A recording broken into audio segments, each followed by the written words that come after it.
Well, we are continuing our series through Mark's Gospel. This series is entitled, Who is This Man? And what we're doing is we're looking through the Gospel of Mark and asking that question, who is Jesus?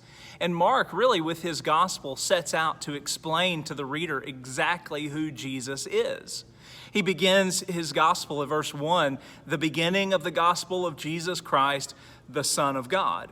And so Mark sets out from the very beginning to tell the reader exactly who Jesus is. But the reality is, those that are closest to Jesus, those that encounter Jesus throughout his ministry, they struggle to really understand him and understand who he is. And so the truth is for us, we don't really like seeing Jesus' disciples struggle along the way. We don't like seeing them do poorly in their following of Jesus. But when we see it, it does give us hope because we know that we struggle along the way as well. We often find ourselves doing poorly as we're following Jesus on this journey of faith. But the reality is, many people, and as I said a moment ago, even those that are closest to Jesus, struggle from time to time. And that's what Mark is doing with his gospel, is helping us come to see who Jesus really is, helping us to work through some of those struggles, helping us to answer that question, who is this man? The fact that we're given a glimpse into the struggles and the experiences of those that were closest to Christ during his ministry, it gives us hope, even for our life now and our journey of faith now. Really, that's at the heart of Mark's gospel, helping us to come to understand more fully who Jesus really is.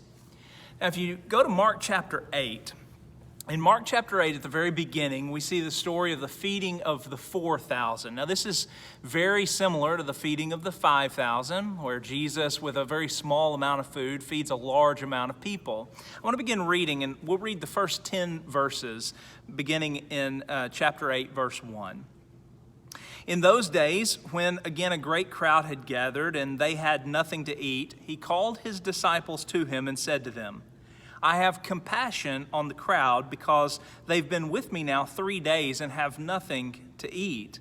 And if I send them away hungry to their homes, they will faint on the way, and some are coming from a long distance away. And his disciples answered him, How can one feed these people with bread here in this desolate place? And he asked them, How many loaves do you have? And they said, 7. And he directed the crowd to sit down on the ground. And he took the 7 loaves, and having given thanks, he broke them and gave them to his disciples to set before the people. And they set them before the crowd. And they had a few small fish, and having blessed them, he said that these also should be set before them. And they ate and were satisfied. And they took up the broken pieces left over, 7 baskets full. And there were about 4,000 people. And he sent them away. And immediately he got into the boat with his disciples and went to the district of Magdala. Now, Magdala would have been, Dalmutha would have been the same region that Mary Magdalene was from, Mary of Magdala. This is that region that Jesus departs and goes to that district.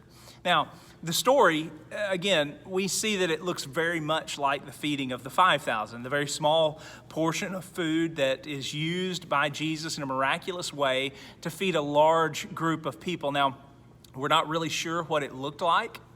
Certainly 4,000 people that are scattered around on the ground would have been a large crowd. And for the disciples to distribute the food, no doubt would have taken a considerable amount of time to feed that many people. You just think about the potlucks that we have, the times where we ourselves go through lines and how long it is sometimes that we have to wait, especially when we have a large group of people that are gathering. Now imagine 4,000 people sitting around, and you have the disciples who've been instructed by Jesus to carry this food and give it to the people. This would have taken a considerable amount of time, but we're still not sure what it looked like. This was very much a miracle of Jesus, feeding this many people with this small amount of food. And Mark is very clear about the impact of what Jesus has done. It says that they all ate and they were satisfied. That means that even let's just say that even if it was just a small portion of food, the food that they ate satisfied their body so that they felt full. Now, it could have very well been that they had a huge plate of food. Now, certainly we know there were leftovers because we're told that there were 7 baskets full that were collected at the end. And so there must have been a larger amount of food, but the point being they ate and they were satisfied, that Jesus satisfied the need that they had in this moment. Jesus did this because he was concerned for them. He had compassion for them because he knew that they had not had any food, and it had been 3 days, and now if he sends them away, they're going to faint. Some of them have come from a long distance away, and Jesus says, we need to take care of their need now. And so Jesus does that. And Mark tells us that they ate and they were satisfied. And then there's this exchange that takes place, verses 12 and 13, that an issue that arises between Jesus and the Pharisees. And really it begins there at verse 11 that explains to us that the Pharisees were getting upset and they were wondering, beginning to question Jesus and wonder about his authority and asking him for a sign. And Mark tells us that they're trying to test him. And Jesus essentially tells them, I'm not going to give you what you're wanting. You're putting me to the test, and I'm not going to show you a sign. And that's where we get to verse 14. That's what I want to focus in on this evening. Think about the context of what's been going on. And Jesus certainly has been going through his ministry, healing people, traveling around with his disciples. He has fed 5,000, now he's fed 4,000. The disciples have witnessed all of this. And so we come to verse 14 and following, and an interesting exchange takes place. And there's a bit of a misunderstanding on the part of the disciples with regard to what Jesus is saying. So begin with me, verse 14. Now they had forgotten to bring bread, and they had only 1 loaf with them in the boat. And he cautioned them, saying, watch out. Beware of the leaven of the Pharisees and the leaven of Herod. And they began discussing with one another the fact that they had no bread. And Jesus, aware of this, said to them, why are you discussing the fact that you have no bread? Do you not yet perceive or understand? Are your hearts hardened? Having eyes, do you not see? And having ears, do you not hear? Do you not remember? When I broke the 5 loaves for the 5,000, how many baskets full of broken pieces did you take up? And they said to him, 12. And the 7 for the 4,000, how many baskets full of broken pieces did you take up? And they said to him, 7. And then verse 21, and he said to them, do you not yet understand? This is the critical question in Mark's gospel. It's verse 21. Do you not yet understand? Imagine reading through Mark's gospel and you've never read through a gospel before. You've never heard about Jesus, but you're reading through Mark's gospel and you're seeing all of these events in the ministry of Jesus. You're seeing what Mark is trying to illustrate in the way of the disciples struggling to understand who Jesus is. And I want you to think about the fact that here they are, having witnessed Jesus feed 5,000 with a small amount of food, and now 4,000 just before this scene. He's fed 4,000 with a very small amount of food. And not only that, in both instances, there was a large amount of food that was left over and collected. And so now the disciples are in the boat with Jesus, and they only have 1 loaf of bread. And all of a sudden, Jesus starts telling them to beware of the leaven of the Pharisees and the leaven of Herod. Now, certainly leaven would have a connotation of bread or the making of bread. And so you can imagine that their minds already thinking, well, we don't have enough food. We only have 1 loaf of bread with us in this boat. What are we going to do? And now Jesus begins talking about leaven. you can imagine how their minds would immediately go to a thought of, oh, he's getting on to us. He knows that we only have one loaf of bread. And so they begin talking amongst themselves about the fact that they only have one loaf of bread. And Jesus says, what are you doing? Why are you talking about this? Why is this on your mind right now? And then he asks all of those questions. Do you not see? Do you not perceive? Do you not understand, is what he's saying. And do you have eyes yet you don't see? Do you have ears yet you don't hear? Are your hearts hardened? Do you not remember when I fed the 5,000? Do you not remember when I fed the 4,000? Do you not remember all of this? You've experienced it. You've seen it. You were there. Do you not remember? Do you not understand? Do you not perceive who I really am and my power?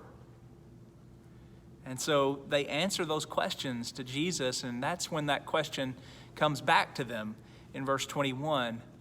Do you not yet understand? I think this is Mark's turning point. Chapter 8, verse 21. It's the turning point. And in our next session, we're going to look at what follows from this and connect it to what we're seeing here. But I want you to think about how the disciples were confused and they were confounded by what was happening. This isn't the first time that they have crossed the sea. And really, this is really the third time that Mark reveals to us. We see the first time in chapter 4, verses 35 down through verse 41. And there at the end, they ask the question, who can this be, that even the wind and the sea obey him? And then also in chapter 6, the second time we see them crossing the sea, it's verses 45 down through 52. And there they are astounded that he made the winds cease. And now, the third time, they're crossing over, and they're concerned that they only brought one loaf of bread with them.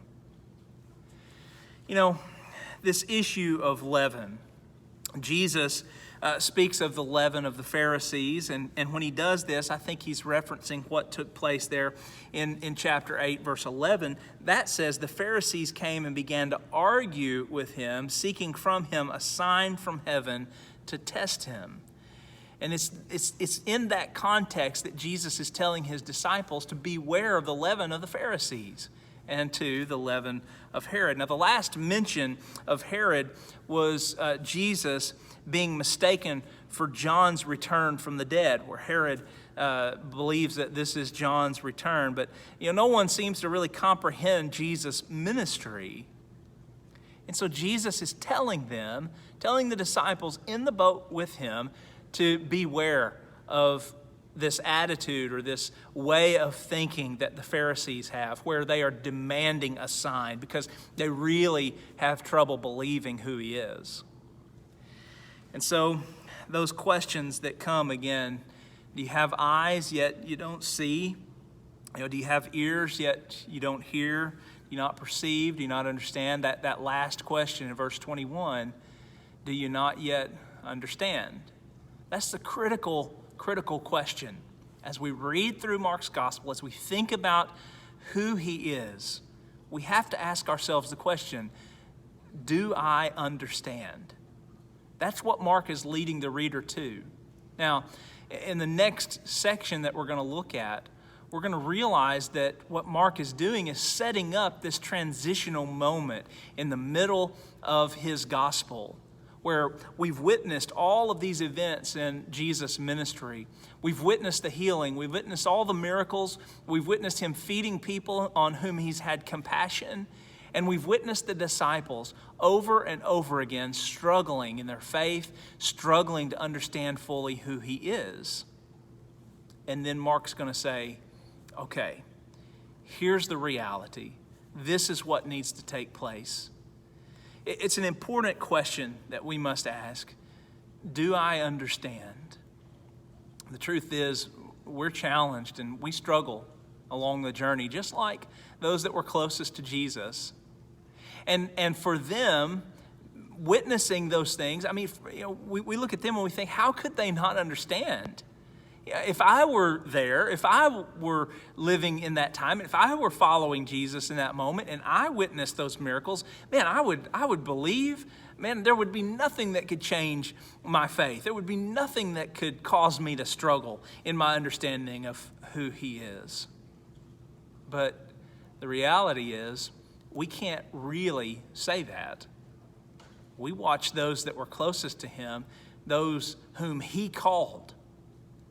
We watched them struggle to really understand who he is. And I think for us, we're honest and we reflect on our life. And we think about the fact that, okay, yeah, there are times where I struggle to really understand what God is doing in my life. There are times where I really struggle to understand Jesus.